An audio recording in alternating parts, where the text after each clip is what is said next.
A paz do Senhor, queridos irmãos, pastor Davi Passos, aqui para mais uma aula da Escola Bíblica Dominical.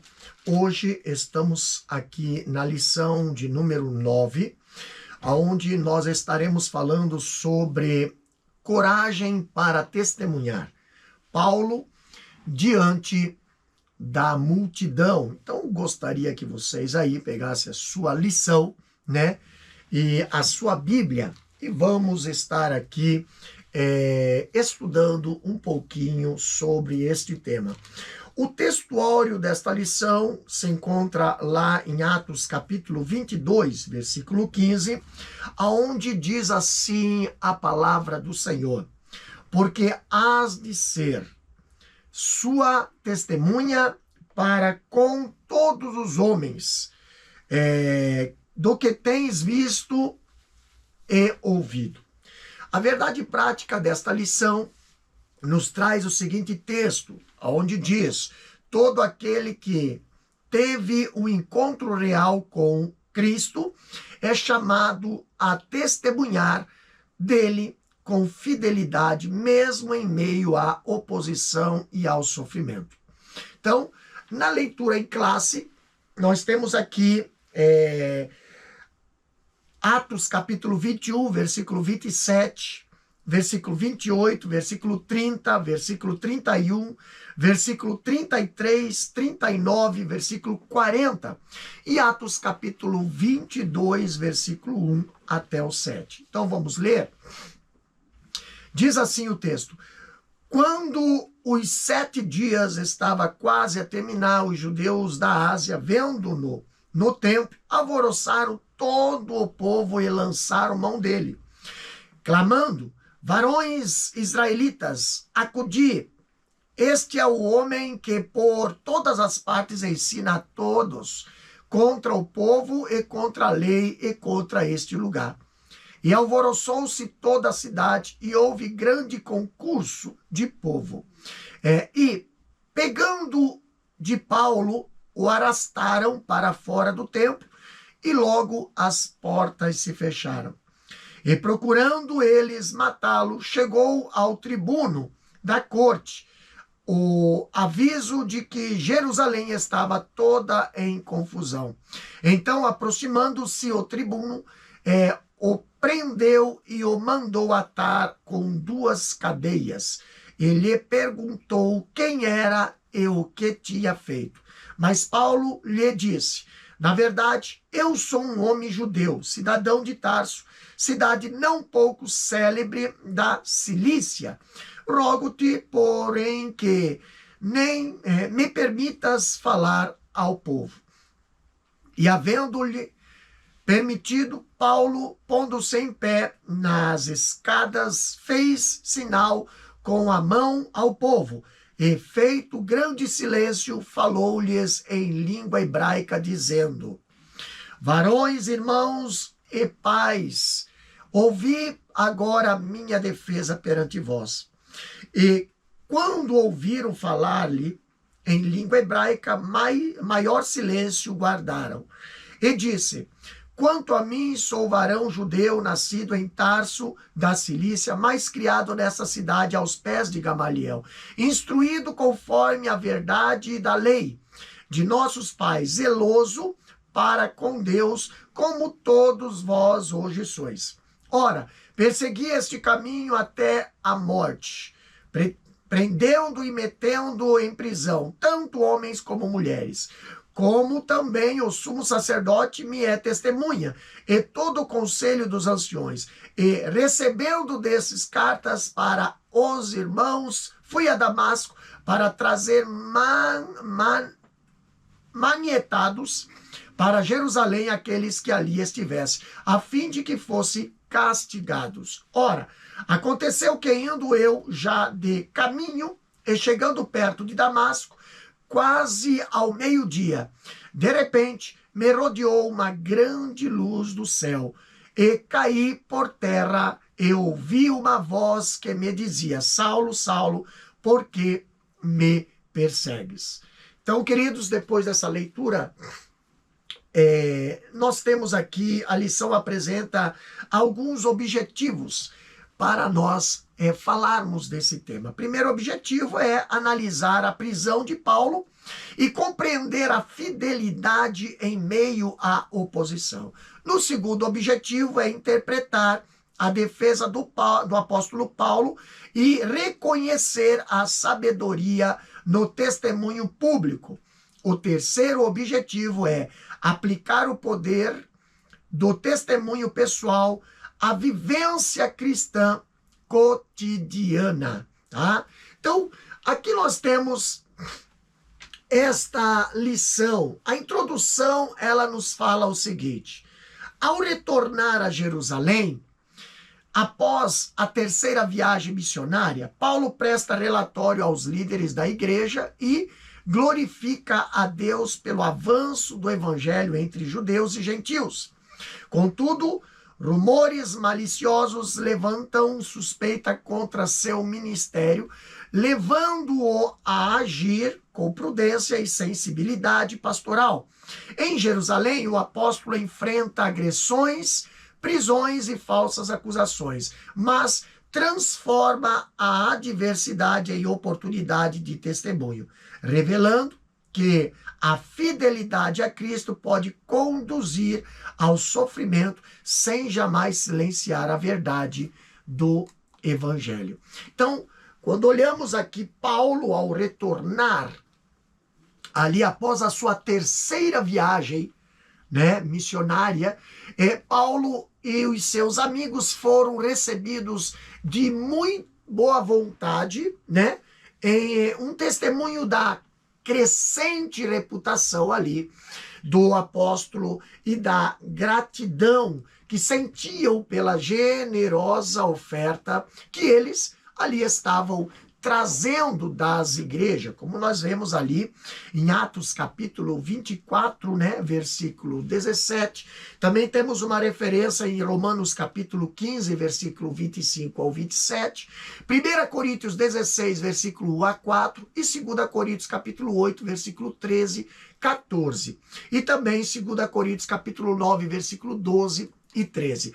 Então, Paulo não tinha esquecido a recomendação da igreja de Jerusalém, expressa alguns anos antes para que se lembrassem dos pobres, como fala ali em Gálatas capítulo 2, versículo 10. Os anciãos ali de Jerusalém nunca teriam imaginado que eles seriam beneficiários da obediência de Paulo ali, a sua recomendação, muito menos que o sustento viria de igrejas predominantemente gentílicas. Então, com isso, deve-se ter ali unido os segmentos judeus e gentil da igreja. Agora, obviamente, essa era uma reunião importante, uma vez ali que todos os anciões estiveram presentes. Eles ouviram o relatório minucioso ali de Paulo sobre o que pelo seu ministério ali Deus fizera entre os gentios, como fala em Atos capítulo 21, versículo 20, E muitos judeus, entretanto, estavam preocupados com rumores de que ele ensinava os judeus a abandonarem a lei de Moisés e as tradições, como fala Atos 21, versículo 20 e 21. Agora, para demonstrar que ele não era contra a lei e evitar escândalo, os líderes da igreja, Tiago e os anciões, aconselham a Paulo a participar de uma cerimônia pública de purificação no templo, baseado no voto de nazireado. Então eles pensavam que esse ato iria sufocar os falsos rumores que circulavam ali a respeito de Paulo, de que ele estava gradativamente minando a lei mosaica. Então, por deferência aos líderes da igreja, Paulo concordou com a proposta deles para demonstrar respeito pelas tradições judaicas, como fala Romanos capítulo 9, versículo 1 a 5. E também para evitar escândalo entre os judeus cristãos, tá? Como diz Romanos 14, versículo 19. E para testemunhar Cristo com sabedoria, né? 1 Coríntios capítulo 9, versículo 20 e Gálatas 2 e 5.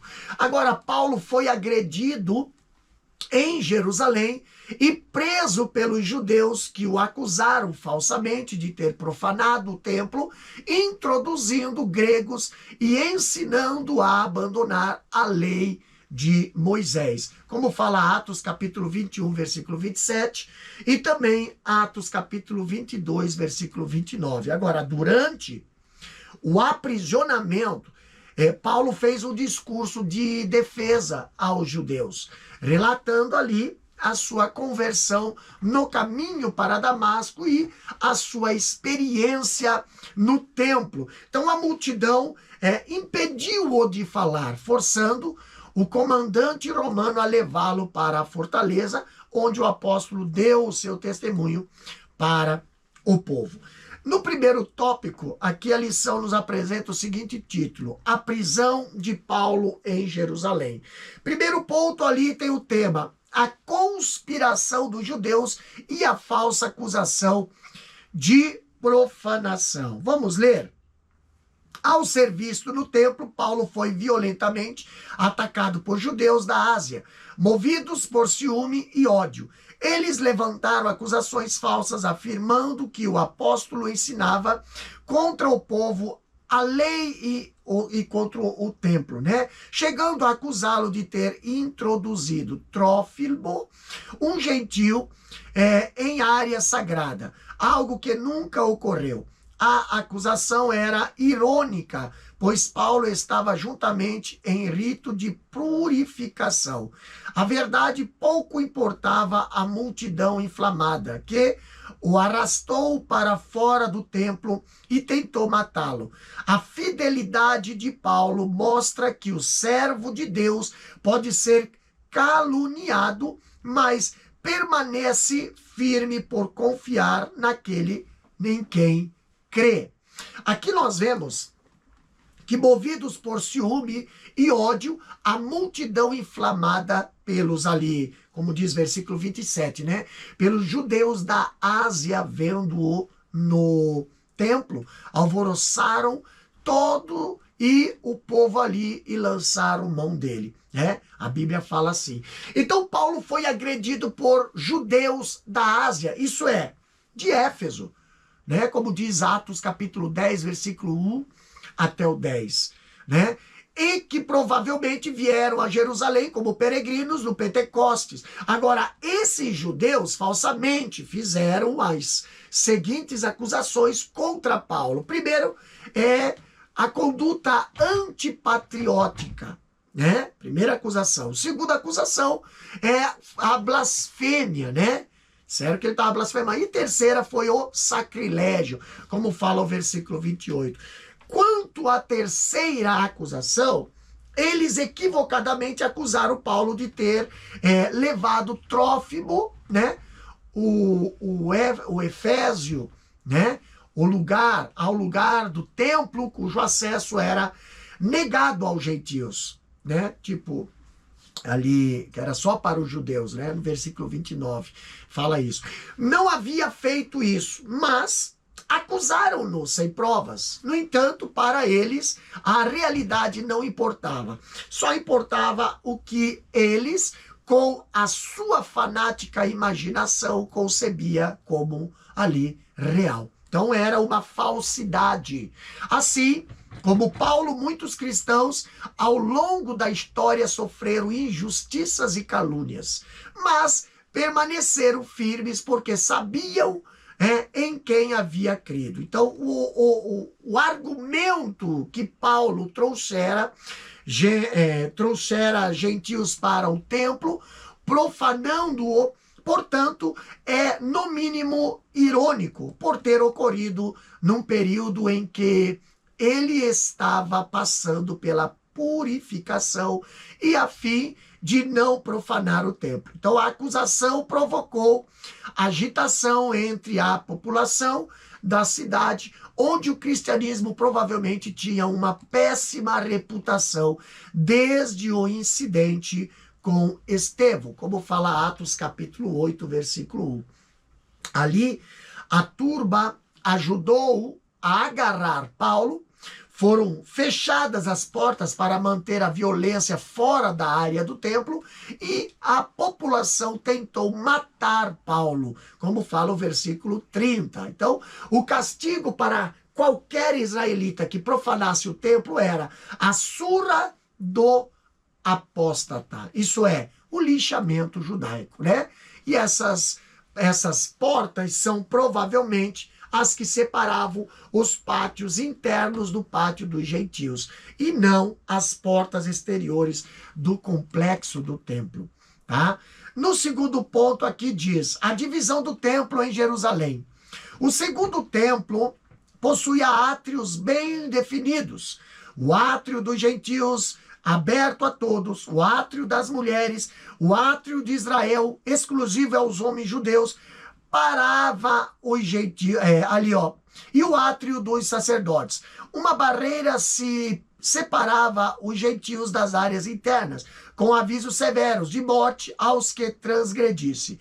Essa estrutura explica a gravidade da acusação contra Paulo e revela o quanto a pureza do templo despertava emoção intensa entre os judeus. Então, aqui a respeito da divisão do templo em Jerusalém, o segundo templo de Jerusalém, a lição aqui nos apresenta, nos dias do apóstolo Paulo, era o grandioso complexo reconstruído ali e ampliado por Herodes, o Grande, ali de 73 até o ano 4, né, antes de Cristo. Então, com uma estrutura imponente e vasta, com terraços amplos, muros e contenções, era o maior santuário do mundo antigo, sendo dividido em vários átrios retangulares concêntricos, né? Como fala Atos capítulo 3, versículo 2.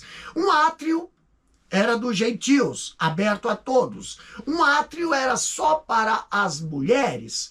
Um átrio também era ali a átrio de Israel, né? O átrio dos homens, né? E para os judeus circuncidados, e o outro átrio era o átrio dos sacerdotes, com o altar de sacrifício, e o lugar santo e o santo dos santos, acessíveis apenas aos sacerdotes e o sumo sacerdote, respectivamente, marcando a hierarquia e santidade e sendo palco de grandes atividades religiosas e também conflitos, né? Então, o átrio dos gentios, que é o pátio externo, era a parte mais ampla e externa, tá? Onde todos os gentios e não judeus podiam entrar, realizar transações, né? Como a venda de animais para sacrifícios. E também sentir ali a presença do templo, só que sem penetrar nas áreas mais sagradas. Então foi aqui que Jesus expulsou os cambistas, tá? Mateus capítulo 21, versículo 12 ao 13. Então, os gentios tinham licença para penetrar no átrio externo, mas eram impedidos de proceder mais além ali para o átrio das mulheres e muito menos para o átrio de Israel, por uma barreira baixa que ostentava avisos em gregos e latins, como os dizeres: nenhum estrangeiro pode atravessar a barricada que cerca o templo e o seu recinto. Qualquer pessoa presa ao assim fazer será culpada pela sua morte, que se seguirá. Então, é justamente essa barreira que está por trás da acusação contra Paulo em Atos capítulo 21, versículo 28. E de ter ali introduzido o gentil no templo. Então, o átrio das mulheres era uma área interna, acessível, exclusiva somente aos judeus, tipo homens e mulheres, né? E era o local mais avançado do templo que as mulheres podiam frequentar, bem como um local de oração e também de ofertas, como fala Lucas capítulo 21, versículo 1 ao 4. Então, a oferta da viúva pobre ocorreu ali naquele lugar, tá? O átrio de Israel, que era o pátio dos homens, né, era mais interno e só permitido aos homens judeus, né, que estivessem cerimonialmente puros. Então, aqui eles podiam trazer as suas ofertas e aproximar-se mais do altar. O altar, o átrio dos sacerdotes era uma área restrita apenas aos sacerdotes levitas. Então continha ali o altar do holocausto, que era o lugar do sacrifício, a pia de bronze e os utensílios do culto, tá?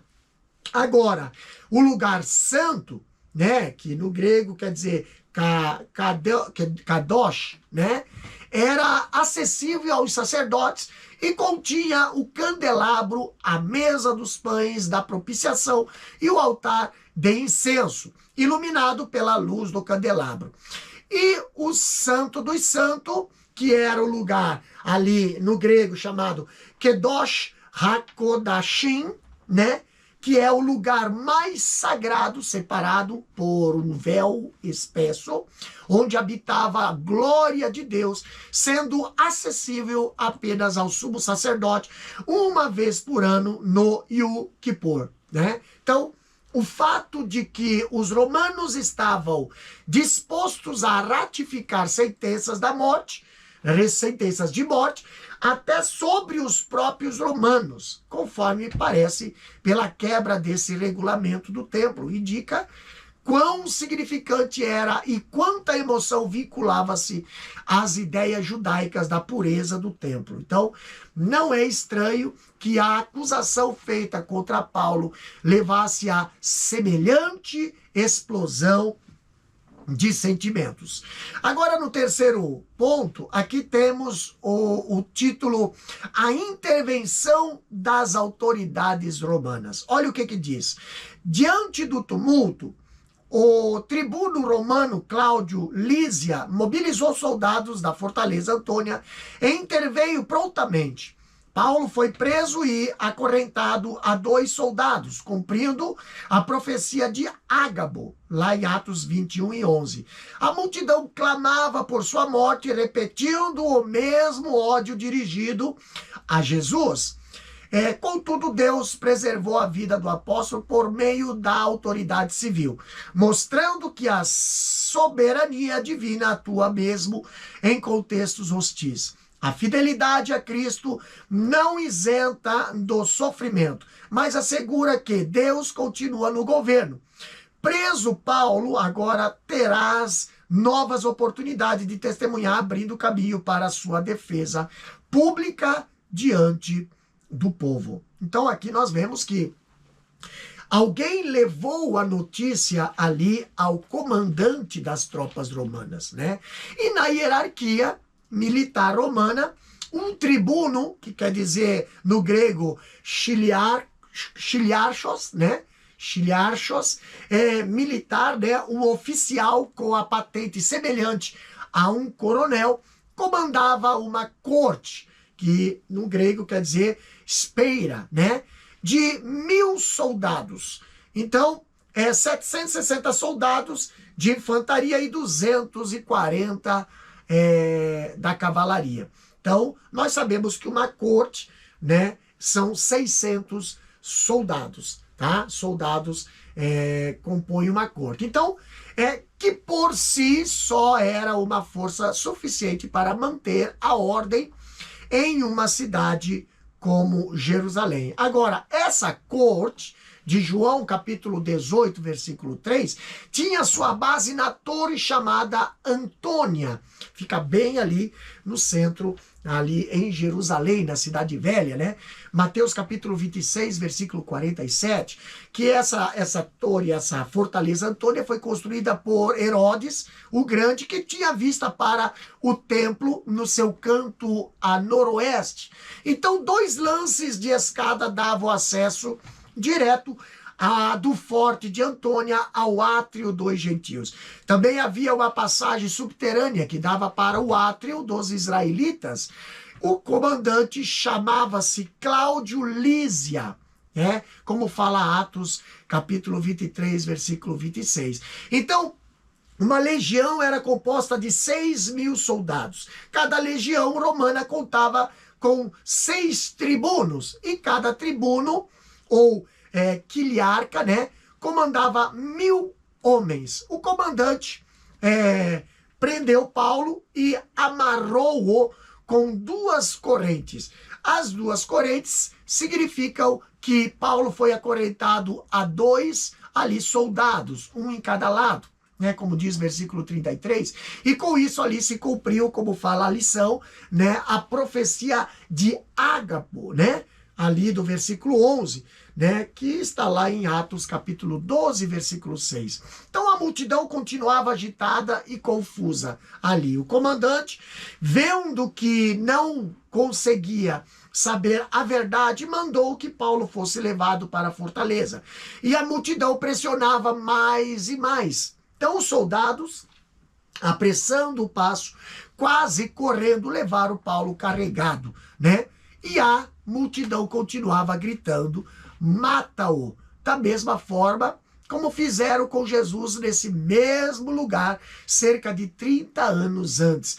Como nós olhamos lá no contexto em Lucas capítulo 23, versículo 18, e João capítulo 19, versículo 15, onde os autores empregam o mesmo verbo, ali que está em Atos 22 e 22. Então a prisão de Paulo mostra-nos que a fidelidade a Cristo não nos isenta de sofrimento.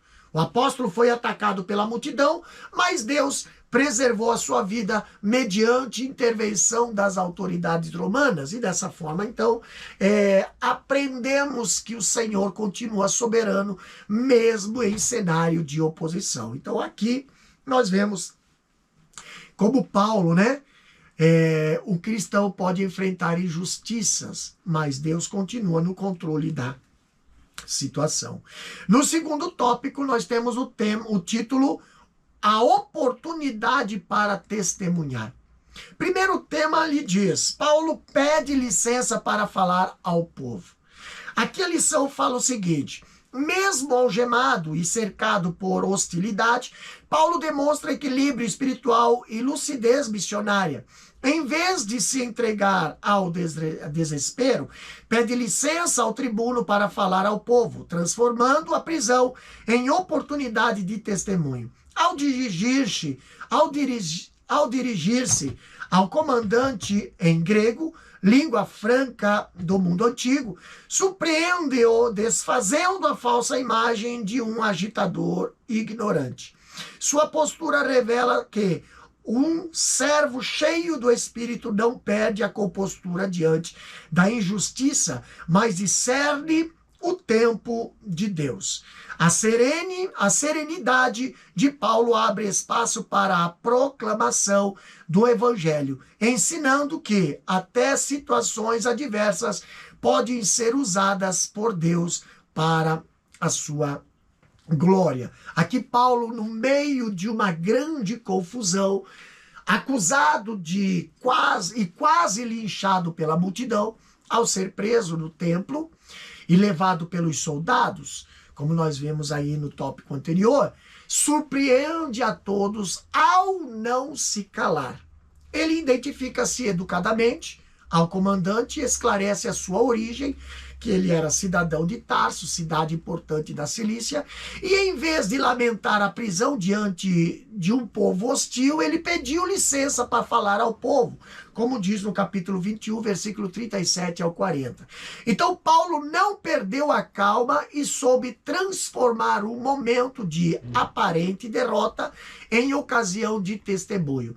Com a permissão concedida, posiciona-se nos degraus da fortaleza e faz um gesto para silenciar o povo. E esse ato demonstra sua calma, coragem e intenção clara de testemunhar sobre a sua fé e a razão da sua prisão. Então Paulo surpreende o oficial romano falando com ele em grego, tá? No mundo antigo, o grego era uma língua franca, mas o oficial tinha julgado mal Paulo como judeu e pessoa rude sem ter recebido educação. Agora, a cena ensina-nos que, mesmo em meio à adversidade, existe oportunidade para anunciar o evangelho. Aqui, esse momento serve como uma introdução poderosa ali ao seu discurso de defesa, que continua no capítulo 22, né, onde ele compartilha o seu testemunho pessoal de conversão no caminho para Damasco. O relato da prisão de Paulo em Jerusalém revela a postura de um verdadeiro servo de Deus diante da adversidade. Enquanto muitos se desesperam ao serem presos injustamente, Paulo aproveitou a situação para anunciar a mensagem do evangelho. Em primeiro lugar, observamos a sua serenidade ao pedir licença para falar ao povo. E diante do tribuno romano, Paulo mostrou respeito e sabedoria, demonstrando que um coração cheio do Espírito Santo sabe dialogar mesmo em meio à hostilidade. Então, os simples atos de pedir permissão abriu espaço para que ele pudesse testemunhar. Agora, no segundo ponto, nós temos aqui o uso da língua hebraica para ganhar atenção. Lendo na lição, diz o seguinte: ao iniciar sua defesa, Paulo fala em hebraico, mais especificamente o aramaico, língua profundamente valorizada pelos judeus da Palestina, e esse gesto estabelece imediata conexão cultural e identidade com os ouvintes, levando a multidão a aguardar maior silêncio.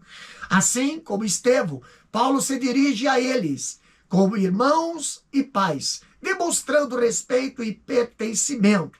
A escolha do idioma não é casual, mas estratégica, revela sensibilidade cultural e sabedoria missionária. Então, o cristão aprende que a verdade do evangelho deve ser comunicada com clareza e discernimento, né?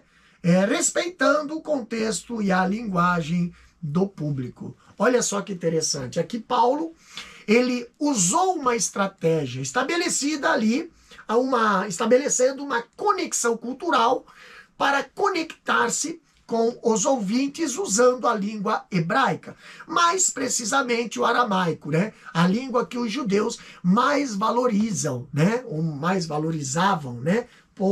Para mostrar ali identidade e ganhar também a atenção da multidão, né? Compartilhando a sua trajetória. Então, poucos judeus da diáspora conseguiam falar a língua da Palestina, como fala em Atos capítulo 6, versículo 1, e alguém que falasse esse idioma merecia ser ouvido, como fala Atos capítulo 22, versículo 2. Então, Paulo demonstrou respeito pela sua cultura e tradição, permitindo que ele apresentasse a sua defesa. E com isso, ele garantiu que todos os presentes pudessem entender a sua defesa diretamente, sem a necessidade de um intérprete, ou a barreira que o grego, né, a língua franca do Império Romano, poderia representar para alguns membros da congregação mais conservadores. A mudança para o hebraico ou aramaico, a língua dos textos sagrados e do ensino rabínico, ajudou a estabelecer a autoridade de Paulo como um judeu devoto e instruído não apenas um forasteiro ou um agitador antijudaico, como talvez o percebessem, né? Esse gesto demonstra sabedoria e coragem, usando a sensibilidade cultural e a sabedoria para contextualizar a mensagem. Então, Paulo começa dirigindo-se à audiência por varões, irmãos e pais, como diz o versículo 1. A mesma saudação que Estevão usou no seu discurso, lá em Atos capítulo 7, versículo 2, né? Pais, né? Que seriam ali apropriado para os sacerdotes e membros do Sinédrio. Então, nada é dito sobre eles, mas talvez alguns estivessem presentes nessa ocasião. Então, dirigindo-se a eles como irmãos, Paulo reforça que ele é judeu. Eles são irmãos. Então, ele fala com eles no seu próprio idioma. Quando o ouvem falar em hebraico, pode ter ficado impressionado com a sua fidelidade ao judaísmo e ouvindo cuidadosamente a sua defesa. Então, o cristão deve ali usar sabedoria para transformar crises em oportunidades de proclamar a fé. Então, o evangelho ele deve ser comunicado de forma sábia e compreensível ao público-alvo. Agora, no terceiro ponto, fala sobre coragem para testemunhar em meio à hostilidade. Olha o que a lição nos apresenta. Diante da multidão enfurecida, Paulo narra com coragem sua história, formação judaica, zelo religioso e perseguição à igreja. Ele não suaviza o passado, nem esconde o chamado recebido, mesmo sabendo que mencionar sua missão entre os gentios provocaria nova reação violenta. Sua fidelidade ao testemunho o leva a enfrentar riscos pessoal, mas também a recorrer legitimamente à sua cidadania romana, evitando açoites injustos. Paulo ensina que cada crise pode se tornar ocasião para glorificar a Cristo. O Espírito Santo concede ousadia para testemunhar, mesmo em ambientes hostis, preparando o caminho para novas oportunidades de defesa do Evangelho diante das autoridades. Agora aqui nós vemos Paulo dirigiu-se ao público e fez um resumo da sua vida, a começar pelo seu nascimento, formação, religião e como perseguiu a igreja do Senhor. Paulo corajosamente expõe a verdade diante da oposição, mesmo ao fazer menção que fora comissionado a evangelizar os gentios, sendo que o povo novamente explodiu em fúria, no modo que o comandante confuso mandou, que o apóstolo fosse açoitado. Então, Paulo declarou ser cidadão romano, o que lhe favoreceu escapar da ira intensa do povo e aos flagelos que lhe seriam impostos pela guarnição romana. Como Paulo invoca a sua cidadania romana, os preparativos para a flagelação são cancelados. O centurião presume que Paulo está dizendo a verdade e informa o seu superior. O tribuno quer ter certeza e pergunta a Paulo se este é romano. E Paulo confirma a pergunta de forma sucinta com um sim. E ele não entra em detalhes sobre o que tudo isso significa, mas apenas quer salientar que algo está acontecendo que contradiz a lei da qual Roma tanto se orgulha. Então, aqui nós vemos o tribunal, ou o tribuno, olha para Paulo com desconfiança. Isso é, afinal de contas, qualquer um pode afirmar que é romano. Ele mesmo comprou essa cidadania por muito dinheiro, pois a cidadania romana dava-lhe muitas vantagens. Onde ali esse pequeno homem teria conseguido dinheiro, ele se questionou. Paulo, porém, tinha automaticamente essa cidadania porque nasceu em Tarso. Então, o fato de Paulo ter invocado a sua cidadania romana, imediatamente o livrou da ameaça de açoitamento. Então, o tribuno, no entanto, ainda quer saber qual é a sua posição em relação a Paulo. E ele manda tirar os grilhões do apóstolo e ordena que o sumo sacerdote e sinédrio reúnem-se. Então, o tribuno não leva Paulo perante o sinédrio, por aquilo tratar-se de um julgamento, mas para descobrir o que de fato está em jogo, aqui por meio do confronto entre as duas partes. E isso mostra o poder dos romanos sobre o sistema religioso dos judeus. Isso também deixa claro o quão grande é a escravidão em relação às nações e em quais escravidões o povo de Deus caiu por causa dos seus pecados. Isso também mostra como o povo é cego e arrogante quando se trata do fato de que a salvação de Deus estende-se às nações. Então, a coragem de Paulo ao testemunhar sobre a sua conversão diante da hostilidade é um exemplo de fé e resiliência, tá? O exemplo de Paulo inspira-nos a não desperdiçar oportunidades. E cada situação da vida pode tornar-se ocasião para glorificar a Cristo. Mesmo na prisão, em injustiça e hostilidade, Paulo encontrou o momento certo para pregar o evangelho. E é o Espírito Santo que nos fortalece para testemunharmos com coragem, mesmo em ambientes hostis. Agora, no terceiro tópico, nós vemos o título O Poder do Testemunho Pessoal. Primeiro ponto fala sobre a vida de Paulo antes da conversão. Aqui, já no capítulo 22 de Atos, a partir do versículo 3 em diante, nós vemos aqui a lição dizendo: Paulo inicia seu testemunho lembrando que era antes de encontrar Cristo. Quem ele era antes de encontrar Cristo? Judeu zeloso, formado em Jerusalém aos pés de Gamaliel, um dos mestres mais respeitados do judaísmo. Ele fora instruído religiosamente na lei de seus pais diante dos judeus. Apresenta-se como alguém irrepreensível quanto ao zelo religioso.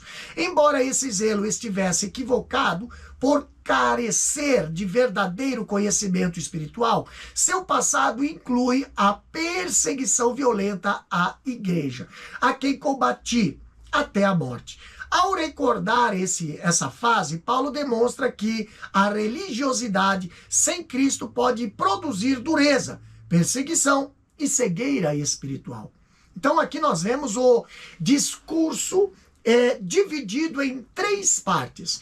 A primeira diz respeito à conduta anterior de Paulo, a propósito bem semelhante ao de Gálatas capítulo 1, versículo 13 ao 17, Filipenses capítulo 3, versículo 4 ao 11, 1 Timóteo capítulo 1, versículo 12 ao 16 e Atos capítulo 26, versículo 4 a seguir. Então Paulo inicia o seu testemunho apresentando o seu passado religioso e também moral.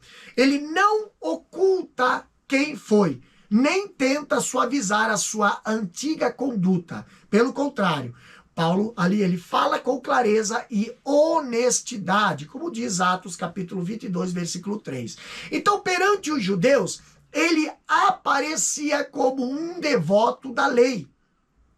Paulo fora educado em Jerusalém aos pés de Gamaliel. Então, de acordo com a tradição, Gamaliel tinha 500 discípulos, e entre os quais Paulo destacava-se em particular, como diz lá em Gálatas capítulo 1, versículo 13 e 14. Ele absolveu, todas as tradições associadas à lei, sendo moldado por elas. Então, tudo o que aprendeu, ele colocou em prática com zelo inimitável, tá? Assim como eles ainda fizeram. Então, quanto a si mesmo, ele fala no tempo passado, e quanto a eles, ele fala no tempo presente. Então, ao mencioná-la, Paulo mostrava ali que as suas credenciais como um homem culto, treinado pelo mais respeitado mestre judeu. E a sua educação consistiu na estrita instrução, tá? Como diz Atos 22 e 3, conforme a verdade da lei de nossos pais. Então, o uso que Paulo faz agora rememora o seu antigo orgulho de fariseu, guardador da lei, como diz Filipenses capítulo 3, versículo 6. Em Gálatas capítulo 1, versículo 14, ele descreve-se como antigo fariseu, extremamente zeloso das tradições. Aqui o apóstolo afirma que havia sido zeloso para com Deus, como todos vós hoje sois, como diz o versículo 3, né? Em Romanos capítulo 10, versículo 2, diz, todavia que devemos ser zelosos com entendimento. Ah, então Paulo foi educado segundo as mais rigorosas tradições da lei, sendo extremamente zeloso de Deus. Mas ele tinha, de fato, uma vida religiosa, só que sem Cristo. Todo esse conhecimento, todo esse zelo, no entanto, não produziram salvação. Isso aqui nos ensina que religiosidade não é sinônimo de conversão, como diz Romanos capítulo 10, versículo 2. Paulo havia aparecido, né, perante os cristãos como perseguidor da igreja, como diz Atos 22 e 4. E ele não apenas discordava do cristianismo, como também o combatia com violência, pensando estar servindo a Deus, quando na verdade estava resistindo ao Senhor, como fala Atos 26 e 9. Então, o testemunho pessoal começa com humildade e reconhecer que fomos... quem fomos sem Cristo exalta o pecador e não a graça divina. No segundo ponto, nós vemos aqui o título O Encontro com Cristo no Caminho de Damasco. Aqui nós vemos que a lição diz, a narrativa avança para o ponto decisivo de sua vida. E o encontro pessoal com o Cristo ressurreto, ao meio-dia. Uma luz vinda do céu o envolve, lança-o por terra e revela Jesus como o Senhor.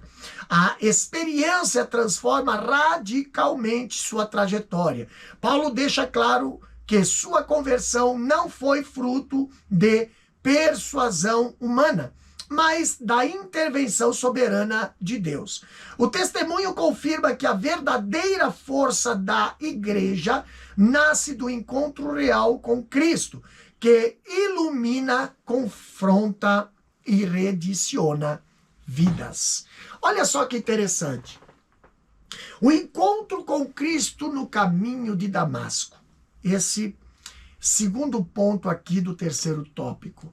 Quando nós olhamos a segunda parte do seu discurso, né, diz respeito à sua conversão. Então, o ponto central do testemunho de Paulo não é o seu pecado, mas o encontro transformador com Cristo, tá?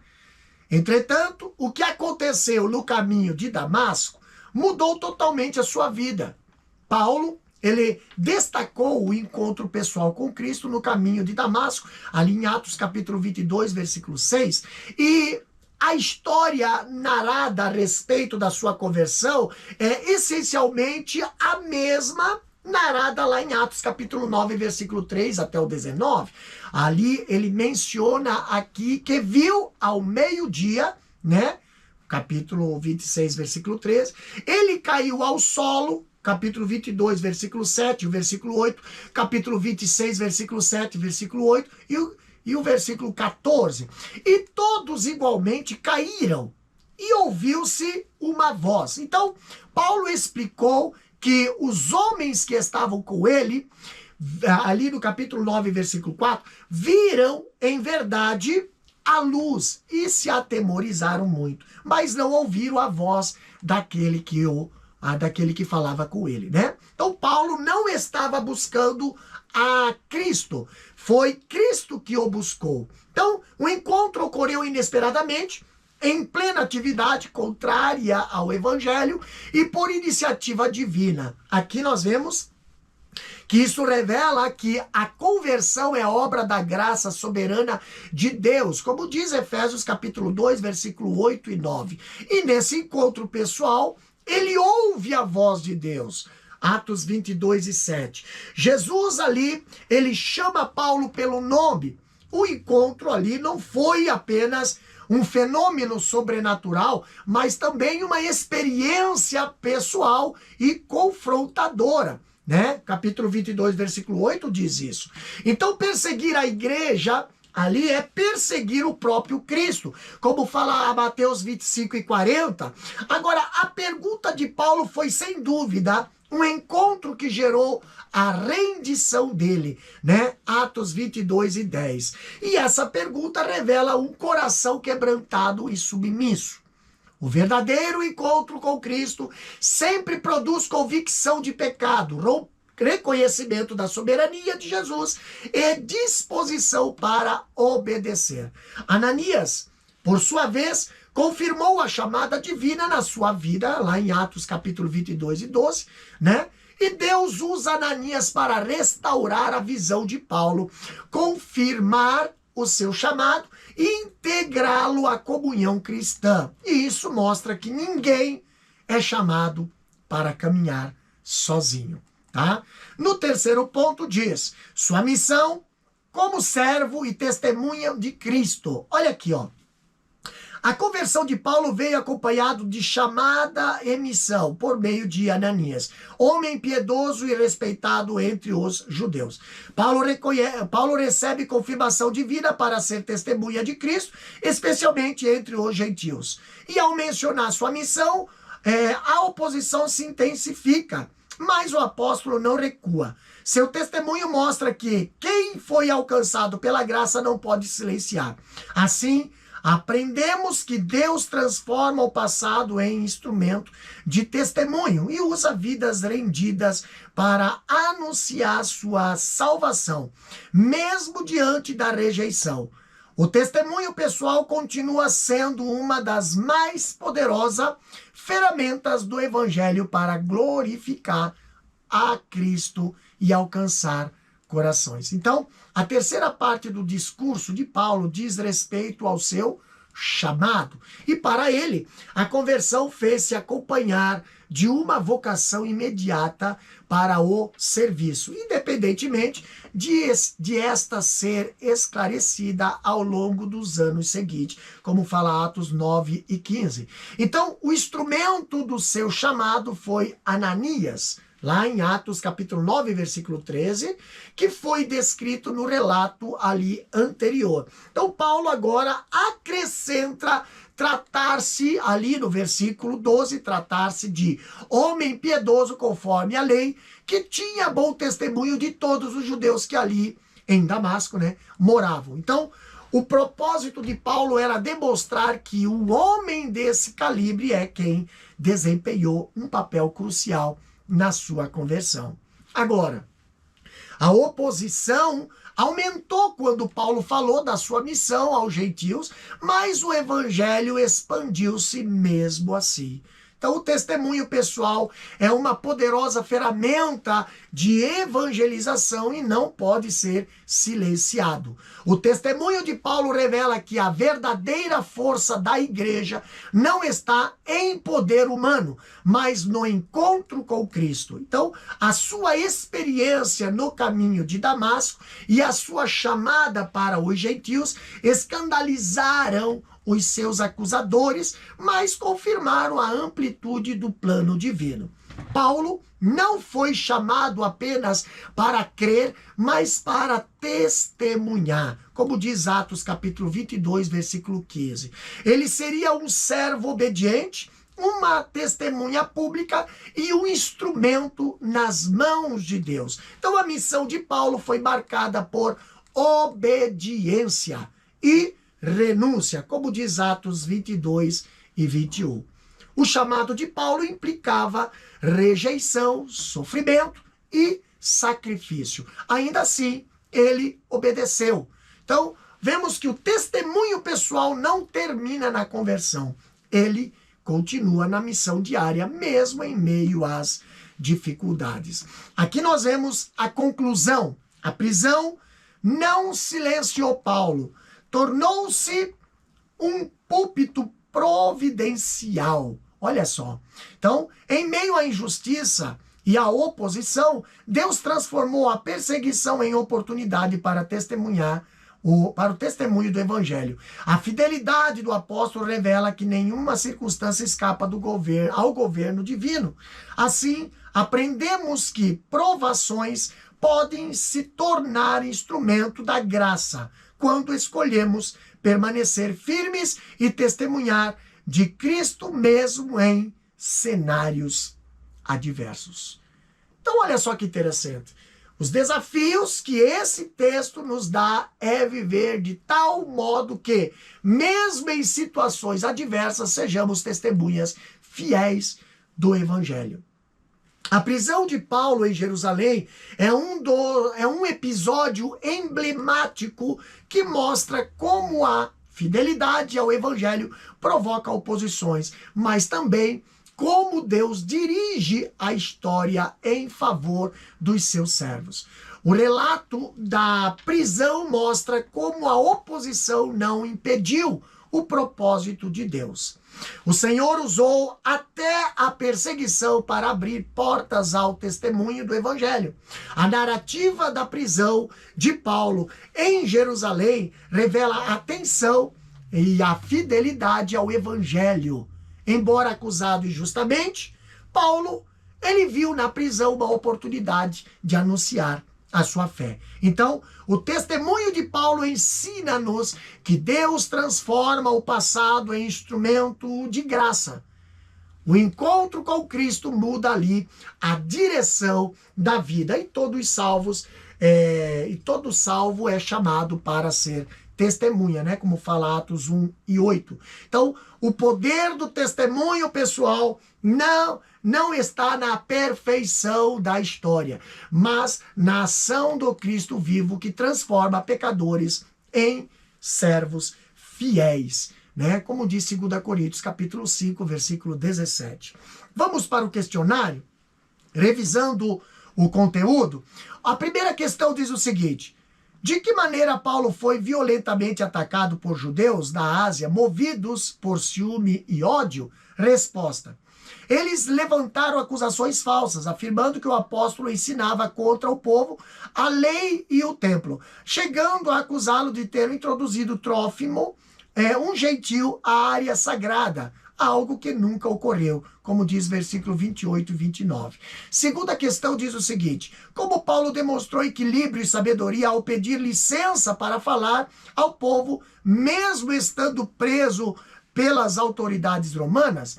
A resposta é a seguinte: em vez de se entregar ao desespero, pede licença ao tribuno para falar ao povo, transformando a prisão em oportunidade de testemunho. Terceira questão: porque o uso da língua hebraica, né, o aramaico, foi decisivo para que Paulo conseguisse a atenção e o silêncio da multidão? Resposta: esse gesto estabelece imediata conexão cultural e identidade com os ouvintes, levando a multidão a guardar maior silêncio, como fala Atos, capítulo 22, versículo 2. Quarta questão: de que maneira Paulo descreve sua vida antes da conversão para estabelecer credibilidade diante dos judeus? Resposta: diante da multidão enfurecida, Paulo narra com coragem sua história, formação judaica, zelo religioso e perseguição à igreja. Quinta e última questão: o que nos mostra o testemunho do apóstolo ao mencionar sua missão e não recuar, mesmo quando a oposição se intensifica? Resposta: seu testemunho mostra que quem foi alcançado pela graça não pode silenciar. Assim, aprendemos que Deus transforma o passado em instrumento de testemunho e usa vidas rendidas para anunciar a sua salvação. E aqui nós finalizamos mais uma lição, né, da Escola Bíblica Dominical, a lição de número 9, né? Então, eu convido você a compartilhar este vídeo, a estar se inscrevendo em nossos canais, né, no YouTube, no Instagram. Ali você estará recebendo semanalmente, né, sempre. Não esquece de ativar o sininho também. Estará recebendo estudos bíblicos, doutrinários, estudos, subsídios teológicos, tá, para o seu elevo espiritual. Então, que Deus abençoe você, professor, que Deus abençoe você, aluno, a todos que estão nos acompanhando e nos aqui assistindo neste estudo bíblico. Deus querido, Deus eterno, na tua presença, Senhor, nós queremos te agradecer por mais este estudo, Senhor, pedindo a tua bênção sobre cada professor, sobre cada aluno, sobre cada ouvinte, Pai, que estará assistindo este vídeo, Pai, estará aí estudando a tua palavra, crescendo na graça e no conhecimento. Pai, que o teu Espírito Santo, Senhor, venha direcionar esta palavra a cada coração, Senhor, pedindo a tua bênção sobre cada um, meu Deus. É o que nós te agradecemos no nome de Jesus. Amém e amém. Que Deus os abençoe.